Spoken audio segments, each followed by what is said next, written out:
Hello, my name is Duncan Moss and I'm a lay minister here in Verwood, and this is my thought for this coming week.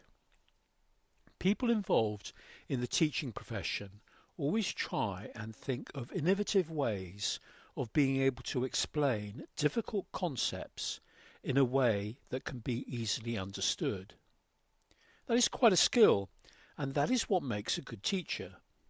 One of the ways of doing that is the use of analogies. So if the analogy given is clearly understood, then they are more than halfway in their objective of teaching those difficult concepts. Use of analogies is nothing new and was used extensively by Jesus in Bible times. He did that by parables, which are a form of analogy, and many of the deep spiritual truths that he taught about were done by parables. Parables are also easier to remember, especially as the stories he used were very relevant for those times in the Holy Land.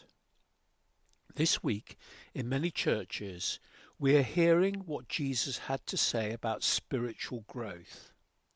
His teaching on that topic was done by using the analogy of a mustard seed and what happens when it is planted in soil. He said, "The kingdom of heaven is like a mustard seed, which is the smallest seed you plant in the ground.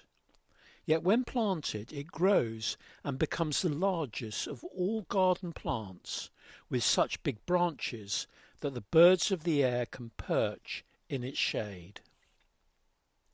The mustard seed is really very, very small, and one of the smallest seeds that you can buy. It is minuscule, but despite that, it contains all the genetic material that is needed for the plant to grow. Everything is contained in that very small seed, and it grows into a large plant.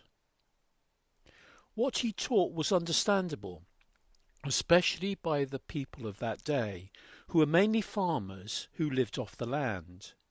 They understood seeds and soil and growing and harvesting. But Jesus is teaching us spiritual truths, not farming techniques. What he is teaching us is this: the seed is God's truth, God's love, God's peace, his joy, his kindness and his gentleness and his ministry. The soil is our hearts into which his seed is planted. If we are good and healthy soil, that seed will germinate in us, so that God's truth, etc., will start to grow in us and get larger and larger.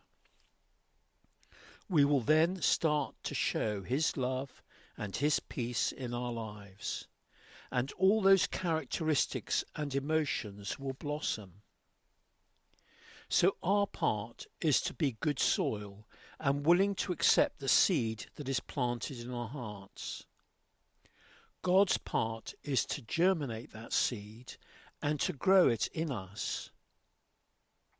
The Bible tells us that one of the indications as to whether a person is a Christian or not is whether they show that peace, that love, that joy in their lives.